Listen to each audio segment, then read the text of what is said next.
D'abord, Baptiste, fixons effectivement les choses. Ce sujet-là, c'est devenu le sujet numéro un, le principal grief de Moscou à l'égard des Occidentaux. Et il ne s'est pas privé de le dire donc à Emmanuel Macron hier. Oui, c'est à noter. Emmanuel Macron et Vladimir Poutine se sont donc de nouveau parlé au téléphone hier pendant plus de 2 heures. C'était leur premier échange depuis un peu plus d'1 mois. Et juste après, Vladimir Poutine a été le premier à dégainer son communiqué qui reprenait notamment les citations et notamment en tête des citations, celle-ci, Vladimir Poutine à Emmanuel Macron, l'Occident devrait aider à mettre fin à ces atrocités en usant de son influence sur les autorités de Kiev et en cessant les livraisons d'armes à l'Ukraine. Comprenez, en continuant de fournir de plus en plus d'armes à Kiev, les puissances occidentales ne permettent pas de rassembler les conditions à une fin du conflit.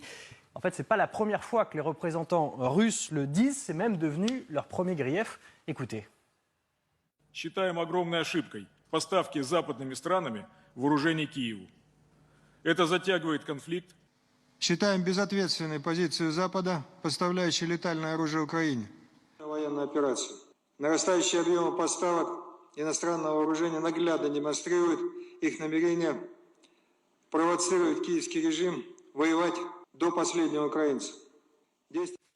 Ça, c'est la toile de fond. Mais ce discours-là, ce discours-là ou ce questionnement-là, ce n'est pas un questionnement chez les Russes, mais ça peut être aussi un questionnement, on l'entend de plus en plus en Occident et notamment en France. Oui, le premier exemple, c'est un ancien ministre des Affaires étrangères français, qui se pose la question. Alors on ne citera pas son nom parce qu'il ne souhaite pas s'exprimer pour l'instant publiquement sur la question, mais tout de même, il tient donc, enfin en tout cas, il pose cette question. Alors quels sont ses arguments? C'est intéressant. Le premier argument, il dit que nous menons une politique de l'émotion. Mariupol, Boutcha, Irpin, nous réagissons d'abord avec l'émotion de nos opinions publiques, notamment donc en livrant des armes. Pourquoi ce serait contraire à la raison? Eh bien ça rejoint le deuxième argument, parce que selon toujours ce ministre, ces livraisons prolongent le conflit. Si les Ukrainiens résistent autant à l'agression russe, c'est en partie grâce à notre matériel militaire. Mais ces armes ne font, en tout cas selon ce ministre-là, que repousser l'issue inéluctable du conflit, selon lui en tout cas, c'est-à-dire une victoire des Russes. Et tant que le conflit dure, eh bien, les morts civils et militaires s'accumulent donc. Et pour armer l'Ukraine, c'est aussi entretenir la dureté du conflit, en plus de la durée, et donc le coût humain du conflit. Troisième et dernier argument de cet ancien ministre des Affaires étrangères, seule une solution diplomatique est viable. Il faut parler avec la Russie, il faut parler avec Vladimir Poutine, comme le fait d'ailleurs Emmanuel Macron. Il faut continuer notamment à évoquer le statut de l'Ukraine. Il n'y a que de cette façon-là, dit-il, que la guerre s'achèvera. Deuxième exemple, vous l'avez dit, parmi les militaires, un général que l'on connaît bien ici parce qu'il vient souvent sur notre plateau, le général Gomard, qui tient aussi ce questionnement, qui le pose. C'était il y a quelques semaines dans l'émission C'est ce soir sur France 5. Écoutez. Pour moi, on a derrière une vraie question. C'est qu'on met des sanctions, on donne des armes à l'Ukraine. En fait, on fait tout pour faire continuer la guerre, finalement. Parce que c'est ce qui se passe aujourd'hui. Jamais personne n'aurait imaginé que l'armée ukrainienne résiste aussi longtemps et que la population ukrainienne résiste aussi longtemps.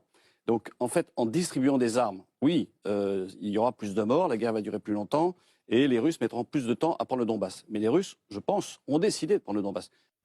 Le général Gomard, ce n'est pas n'importe qui. Rappelons qu'il a été directeur du renseignement militaire français, c'était entre 2013 et 2017. Et juste avant, entre 2011 et 2013, il était le commandant des opérations spéciales françaises, des forces spéciales françaises. Voilà, on l'apprécie et on l'écoute avec beaucoup d'intérêt d'ailleurs ici même.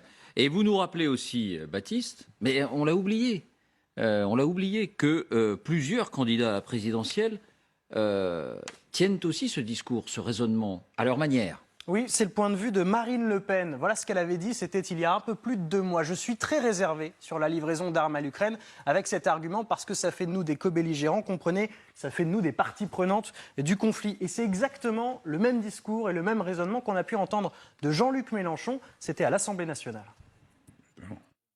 Je regrette que l'Union européenne ait décidé de, je cite, fournir des armements nécessaires à une guerre, selon les termes du commissaire Josep Borrell, chargé des relations extérieures. Cette décision ferait de nous des co-belligérants. Voilà. Alors chacun évoque des raisons différentes. Mais chez cet ex-ministre des Affaires étrangères ou chez le général Gomard, c'est abrégeons les souffrances, d'une certaine manière. C'est ça l'argument. Merci Baptiste et à tout à l'heure, parce que vous reviendrez nous parler de la situation sur le front 15 jours après.